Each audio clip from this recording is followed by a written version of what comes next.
Good morning, students. Today we will continue the chapter Deep Water, which is written by William O. Douglas.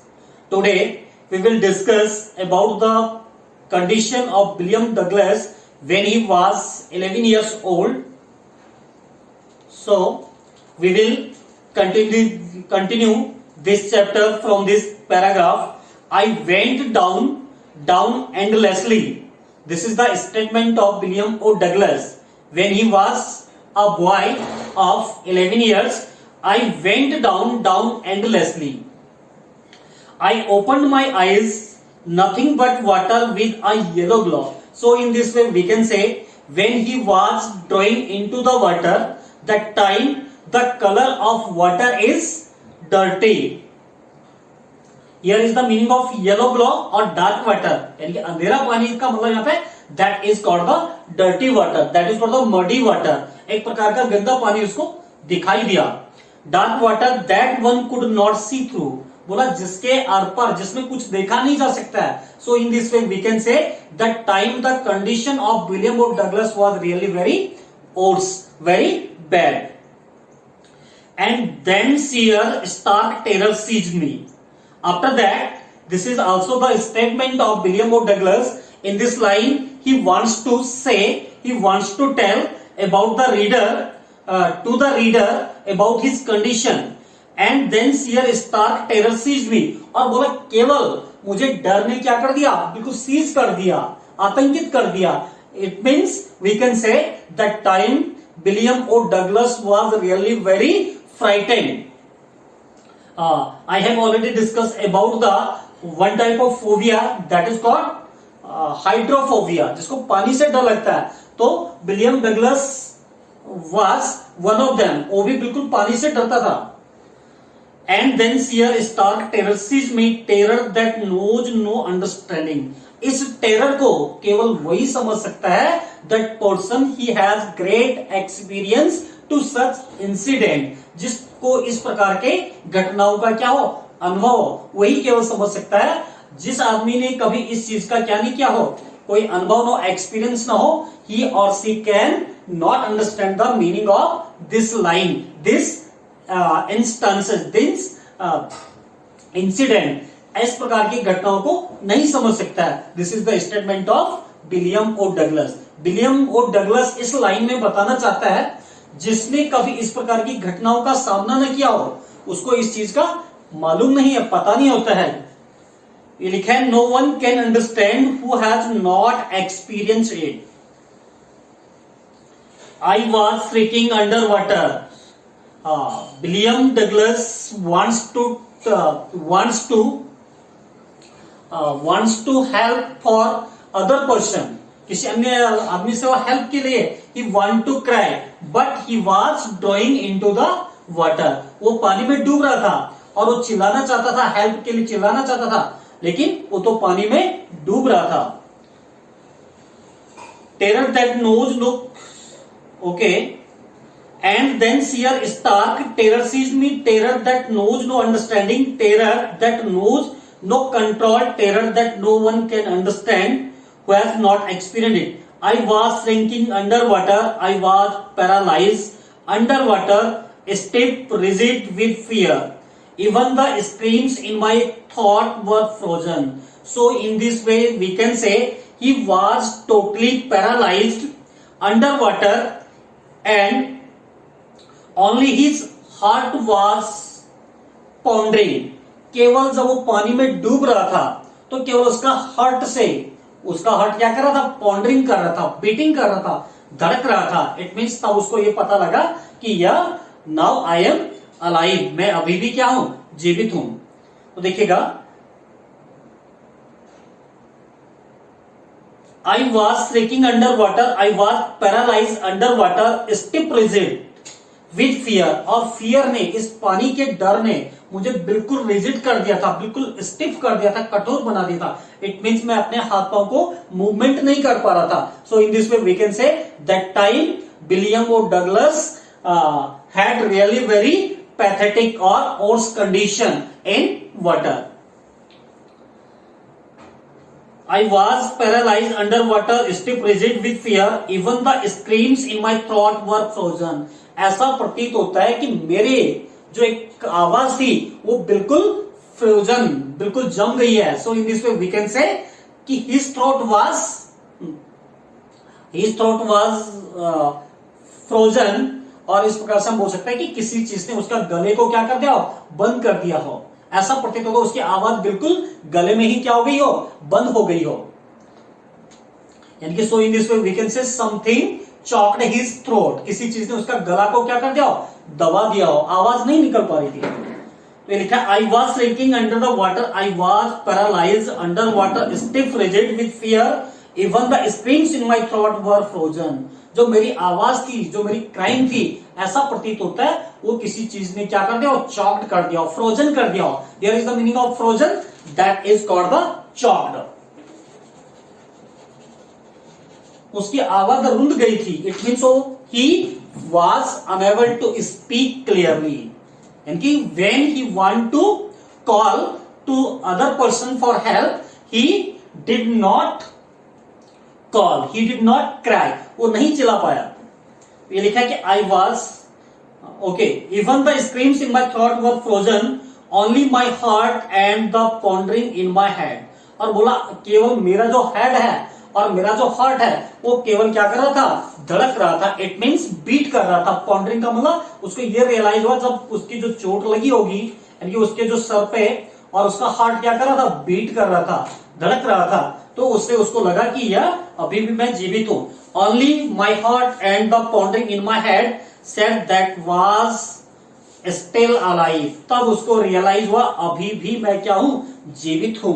So in this way we can say when he was drowning into water, that time the condition of William O Douglas was really very bad. उस समय उसकी स्थिति बहुत ही दुखदायी थी. और बोला कि केवल मेरा हार्ट और हेड में जो चोट लगी होगी, इट मीन्स यानी कि मस्तिष्क में, केवल उसी से मैं समझ पा रहा था कि अभी भी मैं क्या हूं, जीवित हूं.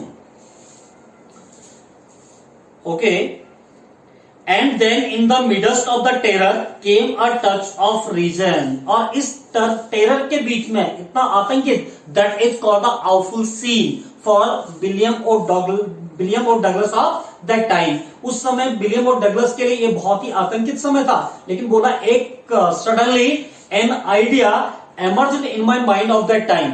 उस टेरर के टाइम में, उसी बीच में जब मैं डूब रहा था, मेरे दिमाग में एक विचार आया. Terror came a touch of reason. इसका मतलब suddenly an idea emerged in my mind of that time when I was in very pathetic और that is called the worst condition. जब मैं बहुत दुखदायी स्थिति में था, फिर भी मेरे दिमाग में एक विचार आया. I must remember to jump when I hit the bottom. जो उसने एक स्ट्रेटेजी पहले तैयार की थी, जब मैं नीचे पहुंचूंगा, इट मीन्स बॉटम पे पहुंचूंगा, तो उसके बाद मैं ऊपर की ओर क्या सरफेस पे आने के लिए एक पूरी तरह से क्या करूंगा, जंप करूंगा. जितने मेरे अंदर स्ट्रेंथ होगी, ताकत होगी, उस ताकत से मैं ऊपर की ओर छलांग लगाऊंगा. I will definitely jump to the surface of water. It was the strategy of William O Douglas of that time. I must remember to jump when I hit the bottom. जब मैं बॉटम में टकराऊंगा तो उसके बाद मैं ऊपर के लिए छलांग लगाऊंगा. ये स्ट्रेटेजी विलियम ओ डगलस ने ऑलरेडी पहले ही क्या कर दी थी, एक तैयार की थी. It was the plan of, it was the strategy of William O Douglas of that time when he was going into the water. I must remember to jump when I hit the bottom. At last I felt the tiles under me. एक बार के लिए, एक पल के लिए मुझे ऐसा realise हुआ, ऐसा महसूस हुआ कि मेरे पाँव ने क्या कर दिया, टाइल्स को सीज करना चाहता, टाइल्स पकड़ना चाहता. इट मीन्स टाइल्स पे मैं क्या हो गया, टच हो गया. My toes reached out as if to grab them. ऐसा प्रतीत होता है कि जैसा मेरा toe, that is called toe, होता है पाँव का अंगूठा. तो बोला कि मेरे टो ने टाइल्स को पकड़ने की क्या की, कोशिश की, grab. Then I jumped with everything I had. जितने मेरे अंदर ताकत थी, मैंने हर प्रयास किया और ऊपर उछलने के लिए. But the strength was totally futile.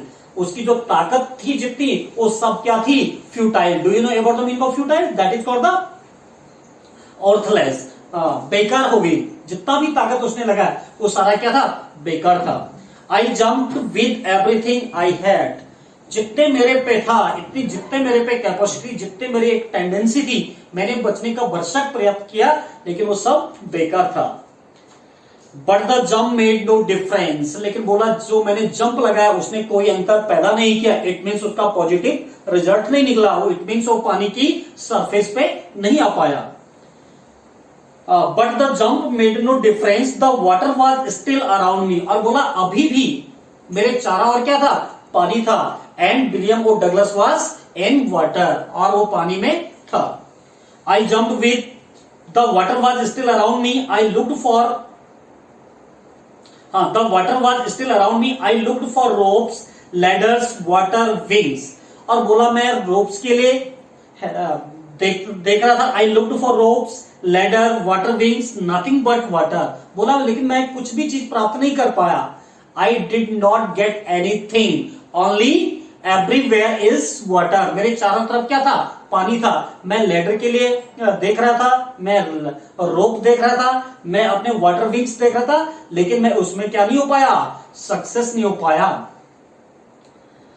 For ropes, ladders, water wings, nothing but water, a mass of yellow water held मी, और बोला कि अ मास ऑफ येलो वाटर, जो वहां पे येलो का मतलब यहाँ पे that is for the dirty water, जो एक मटमैला, जो एक कजला टाइप का पानी था जिसमें साफ चीज नहीं देखी जा सकती है।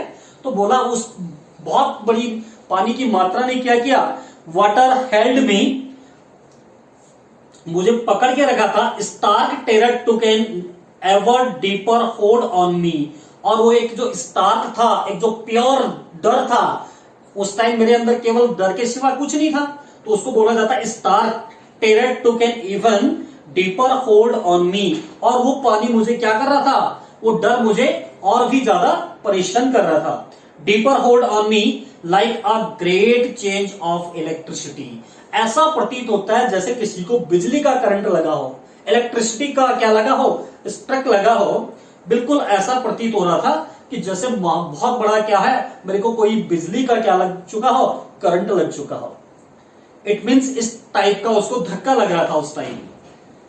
तो like a great charge of electricity, ऐसा प्रतीत होता है जैसे उसको कोई उसमें इलेक्ट्रिसिटी, मतलब उसको इतना डर के कारण वो क्या था, बिल्कुल भयभीत हो चुका था। तो like a great charge of electricity I shook and trembled with fright, और बोला इस डर से मैं बिल्कुल क्या कर रहा था, आई वॉज रियली, या I was shivering of that time, उस टाइम में बिल्कुल कांप रहा था। So in this way we can say the condition of William O. Douglas was really very pathetic of that time, very bad of that time. He was shivering, he was shaking. वो बिल्कुल क्या कर रहा, he was trembling. वो बिल्कुल क्या कर रहा था, कांप रहा था, उस डर के मारे वो क्या कर रहा था, कांप रहा था। I shook, उसने मुझे हिलाया, and trembled with fright. My arms wouldn't to move. बोला लेकिन मेरी जो आर्म्स थी, मेरी जो भुजाएं थी, वो बिल्कुल मूव नहीं कर रही थी उस time. My dear students, in this line you have to understand the problem, the condition of William O Douglas in the lesson. तो बोला माय आर्म्स वुडंट मूव, और you know it very well, हमारे जो legs हैं, हमारे जो arms है, ये तैरने में हमें क्या करती है, हेल्प करती है। जब तक हम पानी को डिस्प्लेसमेंट ना करें, पानी को विस्थापित ना करें, हम लोग क्या करें, we are not able to swim, हम क्या नहीं करते हैं, तैरने में तैर नहीं सकते हैं, we are not able to swim. तो बोला कि जब उसके आर्म्स काम नहीं कर रहे थे, my arms wouldn't move, my legs wouldn't move, और बोला ना तो मेरे हाथ काम कर रहे थे, ना मेरे पांव काम कर रहे थे। तो it means so in this way we can say the condition was William O Douglas was really very worst, we can say worst, सबसे बुरी स्थिति में था वो। My legs wouldn't move, I tried to call for help, और बोला जब मैंने क्या किया, when I want to try for help, क्योंकि when he tried for help, to call for help, to call for mother, और सबसे पहले उसने अपनी मॉम को पुकारा, कि जैसा बोलते हैं mom please help me, please help me. It was the statement of William O Douglas, when I want to, या when I try to call for help to my mom, nothing happened, बोला but nothing happened, लेकिन ऐसा कुछ नहीं हुआ। It means उसकी mom भी वहां पे नहीं आई। तो बोला कि सबसे पहले मैंने चिल्लाना शुरू कर दिया, हेल्प के लिए मैंने पुकारा अपनी मॉम को, लेकिन ऐसा कुछ नहीं हुआ। And then strangely there was light, और बोला it was really a strange moment of my life, मेरे जीवन में एक स्ट्रेंज पल था कि अचानक वहां पे क्या हो गया, उजाला हो गया, लाइट आ गई। And then strangely there was light. So in this way we can say it was a miracle for William O. Douglas of that time.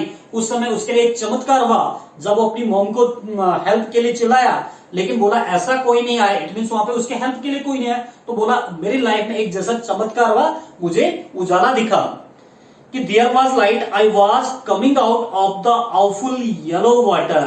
और बोला कि मैं क्या कर रहा था, ऊपर आ रहा था। I was coming out of the awful, awful होता है that is called the dreadful, ड्रावना जो पानी था, वो जो एक हेलोइश कलर का वाटर था। बोला जब मैं ऊपर आ रहा था उस हेलोइश कलर से, तो मेरी लाइफ में एक मिरेकल था कि मुझे बाहर क्या दिखाई दिया, उजाला दिखाई दिया, जिसको हम बोलते हैं that is called the hope of, एक आशा की किरण, that is called the rays of the hope. Yellow water, at least my eyes were, at least my eyes were, my nose was almost out too. बोला केवल पानी से बाहर मेरी आंखें आई थी। देखिएगा लिखा हुआ है at least my eyes were, मेरी केवल आंखें भी पानी के ऊपर आई थी। My nose was almost out too, अभी भी मेरी जो नाक थी वो पानी में ही थी। Then I started down a third time, then I started down a third time. बोला कि ये थर्ड टाइम था जब मैं पानी में फिर डूब रहा था। फर्स्ट टाइम कब था, जब वो एक ब्रूशर, दैट इज एक हट्टा कट्टा लड़का आया और उसने उसको उठाया और बिल्कुल डीप एंड में डाल दिया। तो फर्स्ट टाइम वो था।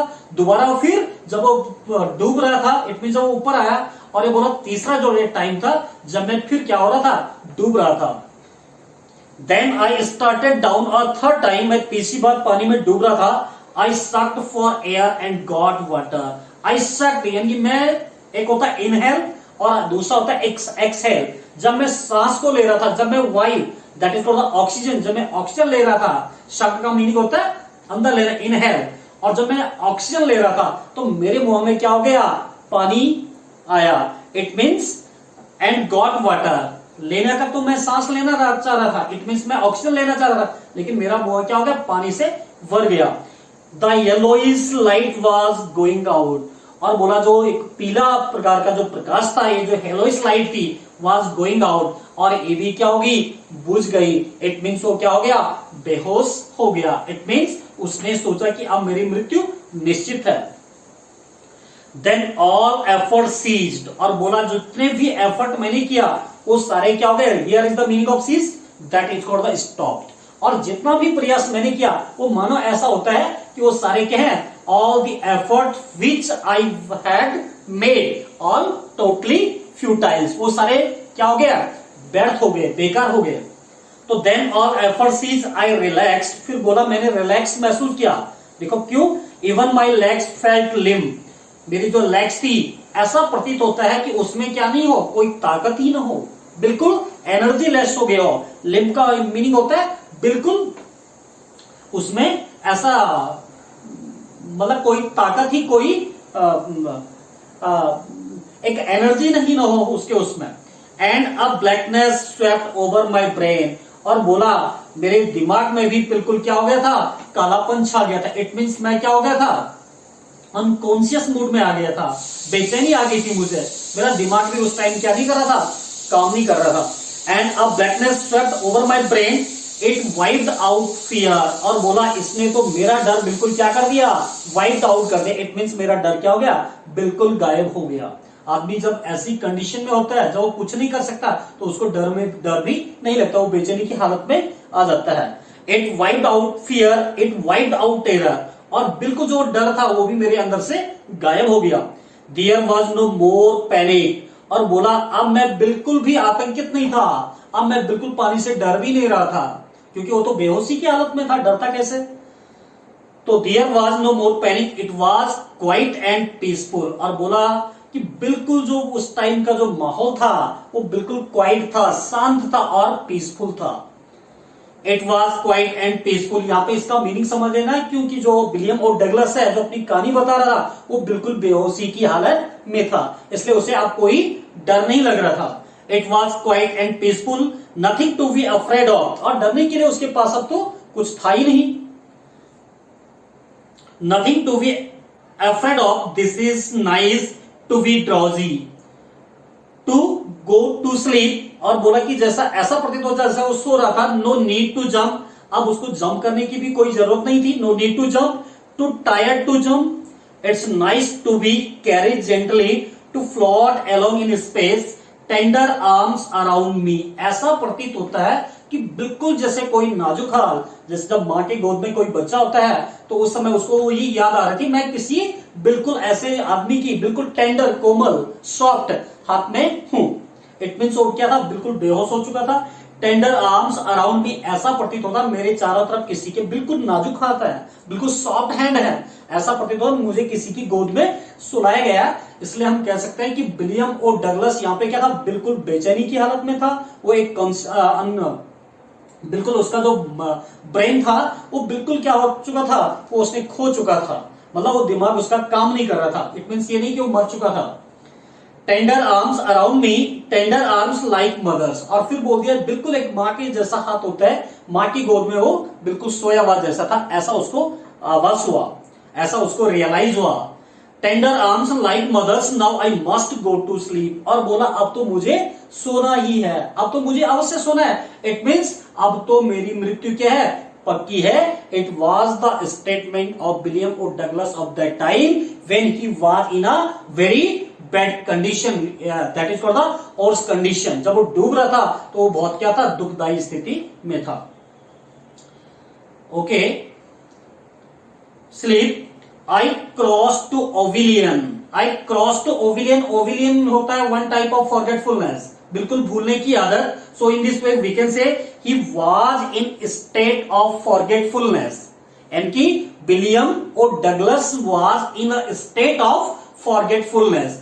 विलियम ओ डगलस जो थे बिल्कुल ऐसा प्रतीत था उसको कोई याद ही नहीं है, जितने भी इंसिडेंट उसके साथ हुआ, जो भी उसके साथ हुआ, ऐसा था कि उसको वो भूल गया हो, ऐसी स्थिति में वो आ गया था। I cross to oblivion, I cross to oblivion का मतलब भूलने की जो एक प्रवृत्ति होती है, एक टेंडेंसी होती है, भूलने की एक लत होती है, आदत होती है, ऐसा प्रतीत हो उसने उसको क्रॉस कर दिया है, अब उसको कुछ भी याद नहीं है। I cross to oblivion and the curtain of life fell, ऐसा प्रतीत होता है कि मेरी जो है मृत्यु क्या है, यानी कि मृत्यु रूप में जो पर्दा है वो बिल्कुल गिर गया है। इट मीन्स अब मेरी मृत्यु निश्चित है। Thank you class, that's enough for today. Next time we will continue this lesson. Okay class.